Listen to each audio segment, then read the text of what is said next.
దేవునికి మహిమ కలుగును గాక. చెప్దాం ఆమేన్. కూడి వచ్చిన మీకందరికీ క్రీస్తు పేరట వందనాలు చెల్లిస్తూ ఉన్నాం. పరిశుద్ధ గ్రంథం నుండి పేతురు రాసిన 2వ పత్రిక 3వ అధ్యాయం 10 నుండి 13 వచనాలు చదువుకుందాం. చాలా జాగ్రత్తగా వినండి దేవుని మాటలు. పేతురు రాసిన 2వ పత్రిక 3వ అధ్యాయం 10 నుండి 13 వచనాలు. అయితే ప్రభువు దినము దొంగ వచ్చినట్లు వచ్చును. ఆ దినమున ఆకాశములు మహాధ్వనితో గతించిపోవును. పంచభూతములు మిక్కటమైన వేట్రముతో లయమైపోవును. భూమియు దాని మీదనున్న కృత్యములను కాలిపోవును. ఇవన్నీ ఇట్లు లయమైపోవునవి కనుక ఆకాశములో రగులుకొని లయమైపోవునట్టు పంచభూతములు మహావేంద్రముతో కరిగిపోవునట్టు దేవుని దినపు రాకడ కొరకు కనిపెట్టుచు దానిని ఆశతో అపేక్షించుచు మీరు పరిశుద్ధమైన ప్రవర్తనతోనూ భక్తితోనూ ఎంతో జాగ్రత్త గలవారై ఉండవలెను. ప్రేమైన దేవుని బిడ్డలారా, దేవుని కృపను బట్టి గత వారములలో పరిశుద్ధ ప్రవర్తన అంటే ఏమిటో తెలుసుకున్నాం. అలాగే దేవుడు మెచ్చేటువంటి భక్తి ఎలా చేయాలో కూడా తెలుసుకున్నాం. ఎందుకు పరిశుద్ధమైన ప్రవర్తన మనకు ఉండాలి, ఎందుకు దేవుడికి ఇష్టమైన భక్తి మనం చేయాలి అంటే, మనము పరలోక రాజ్యానికి వెళ్ళాలి అంటే పరిశుద్ధమైన ప్రవర్తన, దేవుడు మెచ్చే భక్తి ఖచ్చితంగా ఉండాలి. ఈ లోకంలో చాలామంది భక్తి చేస్తూ ఉన్నారు, కానీ దేవుడు మెచ్చే భక్తి కాకుండా వారికి నచ్చినట్లుగా భక్తి చేస్తున్నారు. మనకు నచ్చినట్లుగా చేస్తే అది భక్తి కాదు. దేవునికి నచ్చినట్లుగా మనం భక్తి చేయాలి. దేవునికి ఎలాంటి భక్తి నచ్చుతుందో, దేవునికి ఎలాంటి భక్తి ఇష్టంగా ఉంటుందో దేవుడు ముందే పరిశుద్ధ గ్రంథంలో రాసి ఉంచాడు. అది మనం తెలుసుకున్నాం. పవిత్రమైన ప్రవర్తన కలిగి ఉండటమే కాకుండా దేవునికి ఇష్టమైన నచ్చిన భక్తి చేయటమే కాకుండా ఎంతో జాగ్రత్తగా మనం ఉండాలని దేవుడు చెప్తున్నాడు. Praise the Lord. Hallelujah, hallelujah. క్రైస్తవులమైన మనం పరలోక రాజ్యానికి వెళ్ళాలనుకుంటున్న మనం, యేసు ప్రభువును రక్షకునిగా అంగీకరించి సంఘములో నాటబడిన మనం, క్రీస్తు రాకడ కొరకు నిరీక్షణతో ఎదురు చూస్తున్న మనం, పరిశుద్ధమైన ప్రవర్తన కలిగి దేవునికి ఇష్టమైన భక్తి చేస్తూ ఎంతో జాగ్రత్తగా ఉండాలి. ఆమేన్. ఈరోజు దేవుడు మనతో మాట్లాడాలని ఉద్దేశించిన అంశం ఏంటంటే, జాగ్రత్తగా ఉండవలెను. అంశం ఏంటి? అందరి నోట కొంచెం గట్టిగా, జాగ్రత్తగా ఉండవలెను. జాగ్రత్తగా ఉండవలెను. జాగ్రత్త. ఇది ఎవరికి చెబుతున్న మాట? సేవకుడు విశ్వాసులకు చెబుతున్న మాట. దేవుడు తనను నమ్మి వెంబడిస్తున్న విశ్వాసులకు చెబుతున్న మాట. నేను వచ్చేంత వరకు మీరు జాగ్రత్తగా ఉండండి. క్రైస్తవులు ఎలా ఉండాలి? జాగ్రత్త అంటే ఏదైనా ఒక పని చేసేటప్పుడు, ప్రయాణం చేసినా జాగ్రత్తగా వెళ్ళి రమ్మంటాం. ఏదైనా ఒక పని చేసేటప్పుడు జాగ్రత్తగా చేయంటాం. జాగ్రత్త లేకపోతే మనిషికి ఏమవుతుంది? ఏమండి మీకు తెలుసు, చెప్పండి. జాగ్రత్తగా ఉండకపోతే, జాగ్రత్తగా చేయకపోతే ప్రమాదం, ఇబ్బంది కలుగుతుంది. చేస్తున్న పని సరిగ్గా రాదు. కాబట్టి తెలిసిన పని అయినా, కొంతమంది నాకు తెలుసులే అంటుంటారు. జాగ్రత్త అంటే నాకు తెలుసులేమా, ఎన్నిసార్లు చెప్తావు జాగ్రత్త అని, నాకు తెలుసులే. నీకు తెలిసిన పనైనా, నీకు తెలిసిన ప్రయాణమైనా, నీకు తెలిసిన చోటైనా, నీకు తెలిసిన వాళ్ళైనా జాగ్రత్తగా ఉండటం మంచిది. Praise the lord. ఎవరు జాగ్రత్తగా ఉండాలి? అందరూ జాగ్రత్తగా ఉండాలి. ఇది నీకు సంబంధించింది కాదు, నాకు మాత్రం సంబంధించింది కాదు. చెబుతున్న నేను, వింటున్న మీరు, మనందరం కూడా ఈ లోకంలో జీవించినంత కాలం ఎంత జాగ్రత్తగా ఉంటే అంత మంచిది. Praise the lord. ఏమండి, సేవకులైనా సరే, విశ్వాసులైనా సరే, క్రైస్తవులైన వారందరూ కూడా అక్కడ రాయబడిన మాట, ఎంతో జాగ్రత్తగా ఉండండి. ఎంత జాగ్రత్తగా ఉండాలి? ఎంతో జాగ్రత్తగా ఉండాలి. ఈనాడు చాలా మంది క్రైస్తవులకు జాగ్రత్త లేదు. జాగ్రత్త లేకుండా అజాగ్రత్తగా బ్రతుకుతున్నారు. అజాగ్రత్తగా ఉండే సేవకుడైనా, అజాగ్రత్తగా ఉండే విశ్వాసులైనా దెబ్బతింటారు. కాబట్టి జాగ్రత్త, జాగ్రత్త, జాగ్రత్త. ఎంత జాగ్రత్తగా ఉంటే అంత మంచిది. దేవుడు చెబుతున్నాడు, క్రైస్తవులారా మీరు పరిశుద్ధమైన ప్రవర్తన కలిగి నిజమైన దేవుడు మెచ్చే భక్తి చేస్తూ ఎంతో జాగ్రత్తగా ఉండండి. సరే, జాగ్రత్తగా ఉండమంటున్నావు, ఏ విషయంలో జాగ్రత్తగా ఉండాలి? జాగ్రత్తగా ఉండు అంటున్నావు, బాగానే ఉంది. ఏ విషయంలో జాగ్రత్తగా ఉండాలి? నీకు అసలే మాట్లాడేది రాదు, జాగ్రత్తగా మాట్లాడు. మాట విషయంలో అంటే మనం జాగ్రత్తలు చెబుతున్నామంటారే, నీకు ముందే బండి నడిపేది సరిగ్గా రాదు, కాబట్టి జాగ్రత్త కదా. సరే, దేవుడు అంటున్నాడు మీరు ఎంతో జాగ్రత్తగా ఉండండి. క్లారిటీ అనేది లేకపోతే కష్టం కదా. బైబిల్ ప్రతి దానికి క్లారిటీ ఇస్తుంది. సందేహంగా ఏది ఉండదు. క్వశ్చన్ చెప్పేసి అంతటితోనే ఉండదు. క్వశ్చన్ ఉంటుంది, ఆన్సర్ ఉంటుంది. Praise the lord. ఇప్పుడు పౌలు గారు జాగ్రత్తగా ఉండండి క్రైస్తవులారా అంటున్నాడు. ఈ విషయమై దేవుని సన్నిధిలో నేను ధ్యానం చేస్తూ వస్తున్నాను. పోయిన వారం నుండి ధ్యానం చేస్తూ ఉన్నాను. ఆల్రెడీ ఒకసారి వాక్యం అంతా కూడా నేను ధ్యానం చేసి ఒక చోట మొత్తం రాసుకున్నాను. రాసుకున్న తర్వాత నాకు అందులో ఒక క్లారిటీ రాలేదు. ఇంకా కొంచెం ధ్యానం చేస్తే బాగుంటుంది, ఆ వాక్యము చెప్పటానికి పరిపూర్ణతగా నాకు అనిపించలేదు అని మరలా నిన్న ఉదయం టిఫిన్ చేసిన మొదలు మధ్యాహ్నం 3 దాకా, దాదాపు 3 దాకా ఇంకా ప్రేరణ నుంచి బయటకు రాలేదు. ఉదయం 10 గంటలకు అట్లా టిఫిన్ చేశాను, వెళ్ళిపోయాను. 3 దాకా ప్రార్థన చేసుకుంటూ బైబిల్ చదువుకుంటూ, ప్రార్థన చేసుకుంటూ బైబిల్ చదువుకుంటూ అట్లే ఆలోచన చేస్తూ ఈరోజు చెప్పేటువంటి ఈ వాక్యాన్ని మరొకసారి నేను చూశాను. చూస్తే అంతకు ముందు నేను ధ్యానం చేసినటువంటి ఆ మాటలు నాకు అంత పరిపూర్ణంగా అనిపించలేదు. దానిని మీకు చెప్పడానికి నాకు ఎందుకో ఇష్టంగా లేదు అని దేవుని మరలా అడిగాను.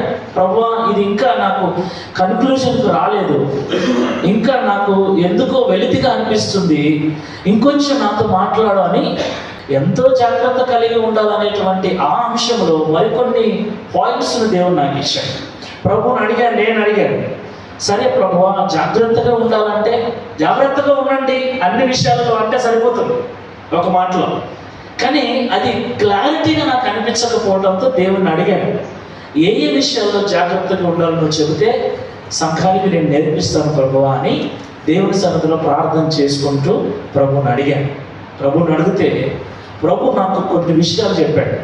వాటిలో నేను ఈరోజు మీకు ఒక విషయాన్ని చెప్తాను. మొదటగా సంఘం అంతా ఇంక్లూడింగ్ మీ, మనందరము ఏ విషయంలో జాగ్రత్తగా ఉండాలి అంటే పరిశుద్ధ గ్రంథంలో ప్రభు చెప్పిన మాట చూద్దాం. ఆ మాట చదివే ముందుగా మనం ఎవరినో ఒకసారి మళ్ళా మనం పరిశీలన చేసుకున్నాం. మనం ఎవరిని, ఒక క్లారిటీకి వద్దాం. మనం ఎవరిని, మనం అందరం ఎవరిని, అందరు చెప్పాలి. మనం ఎవరిని, అందరు చెప్పాలి. ఎవరు మనం? విశ్వాసులు. అయితే దేవుడు మనల్ని ఏమంటున్నాడంటే మీరు ఏర్పరచబడిన వారు అంటున్నాడు. మనమందరం కూడా ఏర్పరచబడిన వారు. లోకములో నుండి దేవుడు మనల్ని ఏర్పరచుకున్నాడు. హల్లెలూయా.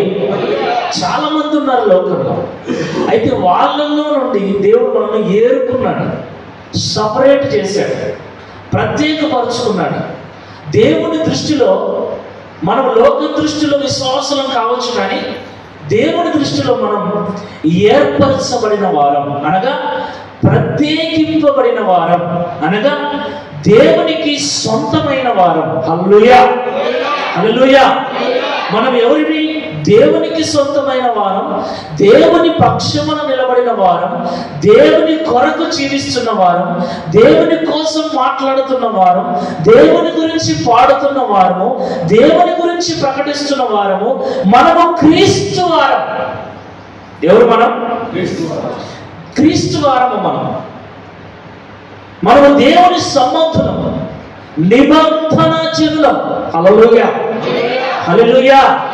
నిబంధన ప్రజలం. మనం క్రీస్తు రాకడ కొరకు ఎదురు చూస్తూ పరలోక రాజ్యములో ఉండాలన్న ఆశ కలిగి క్రీస్తు కొరకు లోకాశలను త్యజించి, క్రీస్తు కొరకు పాపాన్ని జయించి, క్రీస్తు కొరకు పరిశుద్ధతను కాపాడుకుంటూ, క్రీస్తు కొరకు శరీరాశ, నేత్రాశ, జీవపు డంబాలను చంపుకొని, క్రీస్తు కొరకు లోకముతో, లోకాశలతో ఒక పెద్ద యుద్ధాన్ని చేస్తున్న క్రైస్తవుల మనము క్రీస్తు సంబంధులము.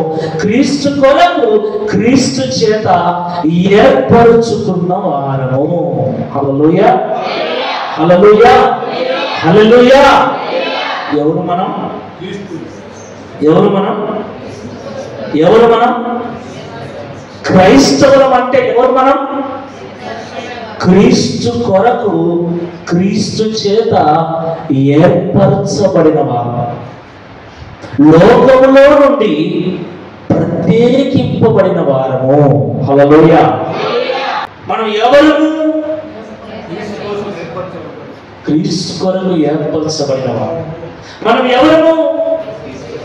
లోకము నుండి ప్రత్యేకించబడిన వారు. మనం ఎవరు? పరలోకం కొరకు బ్రతుకుతున్న వారు. మనం ఎవరు? పరిశుద్ధతను కాపాడుకోవటానికి ప్రయాసపడుతున్న వారు. పాపము చేయకుండా ఉండటానికి పాపముతోనే యుద్ధము చేస్తున్న వారు. హల్లెలూయా. లోకంలో ఉన్నాడు హాయిగా సినిమా హాల్కి వెళ్ళి కూర్చొని దొరలాగా చూసి దొరలాగా వస్తాడు. కానీ మనం అలా చేస్తామా? చేయలేము. వ్యభిచారం చేయాలంటే దర్జాగా చేస్తాడు, మనం అలా చేస్తామా? చేయలేము. చెయ్యాలని లోపల ఆశ పుట్టిన భయం, చూడాలని పుట్టిన దొంగగా భయంగా ఒక పోరాటం, ఒక యుద్ధం. ఇది క్రైస్తవుడు మాత్రమే చేస్తాడు. ఇది మనలో ఉన్న ప్రత్యేకత. పరిశుద్ధంగా ఉండాలి, పాపం చేయకూడదు, పరలోకం చేరాలి, క్రీస్తు కొరకు కాస్తైనా ఈ లోకంలో జీవించాలని ఒక ప్రత్యేకమైనటువంటి ఏర్పాటు కలిగిన వారం. మనము అంత సింపుల్ అయిన వ్యక్తులం కాదు. వాళ్ళలాగా 2 కాళ్ళు 2 చేతులు, ఒక ముక్కు, ఒక నోరు ఉన్నా మనము దేవుని చేత ఏర్పరచబడిన వారం. Praise the Lord. Hallelujah, hallelujah. మనము దేవుని చేత ఏర్పరచబడిన వారము కాబట్టి, దేవుడు మనల్ని లోకము నుండి ప్రత్యేకపరుచుకున్నాడు కాబట్టి, మనము పరిశుద్ధంగా జీవించడానికి పాటుపడుతున్నాం కాబట్టి, మనము పాపం చేయకుండా ఉండటానికి పాపముతో పోరాటం చేస్తున్నాము కాబట్టి సాతానుకు మనమంటే పడదు. కనుకనే సాతాను ఏర్పరచబడిన వారిని మోసం చేయటానికి ప్రయత్నం చేస్తున్నాడు. ప్రకటన గ్రంథంలో రాయబడిన మాట 12వ అధ్యాయం 12వ వచనంలో చూద్దాం ఆ మాటని. అందుచేత పరలోకమా, పరలోక నివాసులారా ఉత్సహించుడి, భూమి సముద్రమా మీకు శ్రమ. భూమి మీకు శ్రమ. భూమి అంటే భూమికి ఏ శ్రమ? భూమి నీకు శ్రమ అంటే ఎవరికి శ్రమ? భూమి మీద ఉన్న మనుషులకు శ్రమ. భూమి మీద ఉన్న మనుషులారా, ఆ మనుషులలో ఎవరున్నారు? క్రైస్తవులమైన మనం కూడా ఉన్నాం. క్రీస్తు చేత ఏర్పరచబడిన వారమైన మనము కూడా ఉన్నాం. క్రీస్తు కొరకు జీవిస్తున్న మనము కూడా ఉన్నాం. పాపం చేయకూడదు, నేను అబద్ధం ఆడకూడదు, మోసం చేయకూడదు, దొంగతనం చేయకూడదని జాగ్రత్తగా భయము కలిగి నడుచుకుంటున్న మనం కూడా ఆ భూమి మీద ఉన్న మనుషుల మధ్యనే నివాసం చేస్తున్నాం. అయితే భూమి మీద ఉన్న మనుషులారా మీకు శ్రమ. ఎందుకంటే అపవాది తనకు కొంచెమే అని తెలుసుకొని బహు క్రోధము గలవాడై మీ యొద్దకు దిగి వచ్చి ఉన్నాడు. అపవాది భూమి మీదికి దిగి వచ్చి ఉన్నాడు. అపవాదికి సమయం కొంచెమే, ఎందుకంటే ఇంకా కొంతకాలానికి వాడిని దేవుడు నరకంలో పడేస్తాడు. నరకం వాని కొరకు చేయబడింది కాబట్టి వాడిని నరకంలో వేస్తాడు. అయితే వాడు నరకంలో పడే సమయం దగ్గర పడింది కాబట్టి వాడికి ఉన్న కొంచెం సమయంలో వాడు ఏం చేయాలనుకుంటున్నాడంటే, మత్తయి సువార్త 22వ అధ్యాయం 14వ వచనం, 24వ అధ్యాయం 24వ వచనం చూద్దాం. మత్తయి 22:14, మత్తయి 24:24. కాగా పిలువబడిన వారు అనేకులు, ఏర్పరచబడిన వారు కొందరే. మనము ఏర్పరచబడిన వారం. కొందరమే. ఎందుకు ఇక్కడ ఉన్నాం? మనం ఏర్పరచబడిన వారం కాబట్టి. We are special. ఆమేన్. దేవునికి మనము ప్రత్యేకమైన వారం.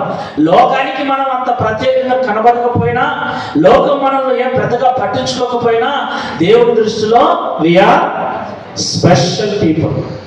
దేవునికి మనం ప్రత్యేకించబడిన వారం, స్పెషల్ పీపుల్స్. దేవుని కొరకు ఏర్పరచబడిన వారు, మనము ప్రత్యేకించబడిన వారు. అయితే ఏర్పరచబడిన వారమైన మనలను, దేవుని చేత ఎన్నుకోబడిన వారమైన మనలను, ప్రత్యేకించబడిన వారమైన మనలను మోసం చేయడానికి ఇప్పుడు 24 అబద్ధపు క్రీస్తులను, అబద్ధపు ప్రవక్తలను వచ్చి సాధ్యమైతే ఏర్పరచబడిన వారిని సైతము మోసపరచుటకై గొప్ప సూచక క్రియలను, మహత్కార్యములను కనపరచెదరు. చాలు. ఇప్పుడు అబద్ధ ప్రవక్తలు, అబద్ధ బోధకులు అనే మాట గుర్తుపెట్టుకోండి. అబద్ధ ప్రవక్తలు, అబద్ధ బోధకులు ఎవరు? ఎవరిలో ఉంటారు? ఎక్కడి నుండి వస్తారు? ఎవరి? ఎక్కడి నుండి వస్తారు? యోహాను మొదటి పత్రిక 4వ అధ్యాయం 1వ వచనం నుండి, ప్రియులారా, అనేకులైన అబద్ధ ప్రవక్తలు లోకములోనికి బయలు వెళ్ళి ఉన్నారు కనుక ప్రతి ఆత్మను నమ్మక ఆయా ఆత్మలు దేవుని సంబంధమైనవో కావో పరీక్షించుడి. ఆల్రెడీ అబద్ధ ప్రవక్తలు ఎక్కడున్నారు? అబద్ధ బోధకులు ఎక్కడున్నారు? లోకంలో ఆల్రెడీ ఉన్నారు. వాళ్ళు బయలుదేరి ఉన్నారు. ఎప్పటి నుండి?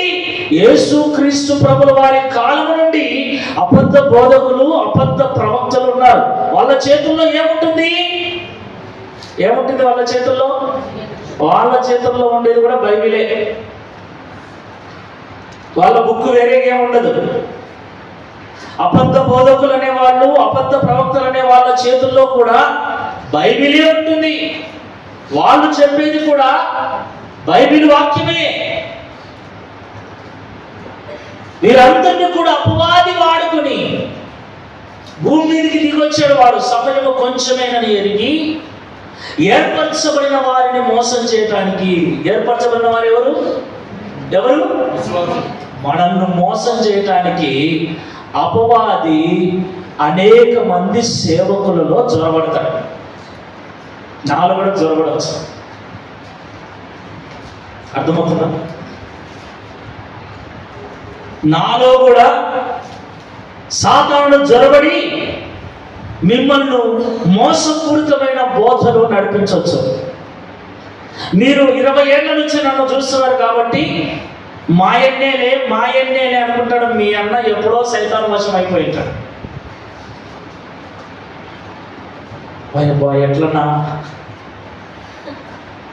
ఎట్లన్నా ఇప్పుడు నిన్ను నమ్మి అంత పెద్ద సంఘటన వదిలేసి ఈడికి వస్తా ఉన్నాం, ఎట్లన్నా ఇప్పుడు?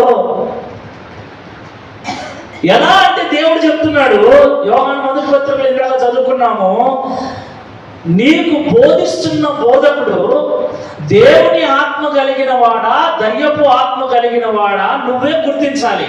ఆమేన్, హల్లెలూయా. ఇప్పుడు నేను సేవకుణ్ణి కదా, పాటలు రాస్తున్నా, వాక్యం చెప్తున్నా, ప్రార్థన చేస్తున్నా, చాలా చేస్తూ ఉన్నా. ఇప్పుడు నేను దేవుని సేవకుణ్ణి, నిజమైన బోధకున్నా లేకపోతే అబద్ధ బోధకున్నా, నిజమైన ప్రవక్తన లేకపోతే అబద్ధ ప్రవక్తన, నిజమైన దేవుని ఆత్మ కలిగిన వాడనా లేకపోతే సాధారణ ఆత్మ కలిగిన వాడనా అని కనిపెట్టవలసిన బాధ్యత నీదే. కనిపెట్టకపోతే నువ్వు మోసపోతావు. ఏమనుకన్నా? నన్నే కాదు, ఈ లోకంలో చాలా మంది ప్రవక్తలు అన్నవాడి వాళ్ళు ఉన్నారు, క్రీస్తు రాయవాళ్ళు ఉన్నారు, ప్రవక్తలు ఉన్నారు, రకరకాల విన్యాసాలు చేస్తూ ఉన్నారు. వాళ్ళందరినీ నువ్వు చూసినప్పుడు దేవుడు అంటున్న మాటలు అబద్ధ బోధకులు, అబద్ధ ప్రవక్తలు వచ్చి మీ ముందర ఏం చేస్తారంట? మహాత్కార్యములు, సూచక క్రియలు, అద్భుతాలు చేస్తారు. నీళ్లను ద్రాక్షరసంగా మార్చేస్తారు. టక్కున చచ్చిపోయిన తిరిగి అట్లే లేపుతారు, అంతే. ఏముంది? మాకు అంత అవసరం లేదయ్యా, కడుపు నొప్పి పోతే చాలు దేవుడా అని కాళ్ళ మీద పడతాం. చచ్చిపోయిన లేపాల్సిన అవసరమే లేదు. ఏమండి? అద్భుతాలు చేసేవాళ్ళు, ఆశ్చర్యకార్యాలు చేసేవాళ్ళు, మహత్కార్యాలు చేసేవాళ్ళు ఎందుకు చేస్తారంటే మోసం చేయడానికి చేస్తారంట. ఎవరిని? విశ్వాసులను. మిమ్మల్ని మోసం చేయడం ఒక్క నిమిషం పట్టదు. ఇప్పుడు మీరు యూట్యూబ్లలో చూసిన, ఏమండి, మీరు యూట్యూబ్లలో చూసిన, ఫేస్బుక్లో చూసిన చాలా మంది తయారైపోయారు మోసగాళ్ళు. వాళ్ళు మోసగాళ్ళని మీకెలా తెలుస్తుంది? ఇప్పుడు నేను నిజమైన సేవకుణ్ణి, మంచి సేవకుణ్ణి అని మీరు ఎలా సర్టిఫికేట్ ఇస్తారు? ఎలా ఇస్తారండి? ఎలా? నేను బోధించే. Very good. దేవుని వాక్యము చెబుతుంది. యేసుక్రీస్తు ప్రభువు వారు చెబుతున్నాడు మార్కు సువార్త 4వ అధ్యాయం 24వ వచనంలో,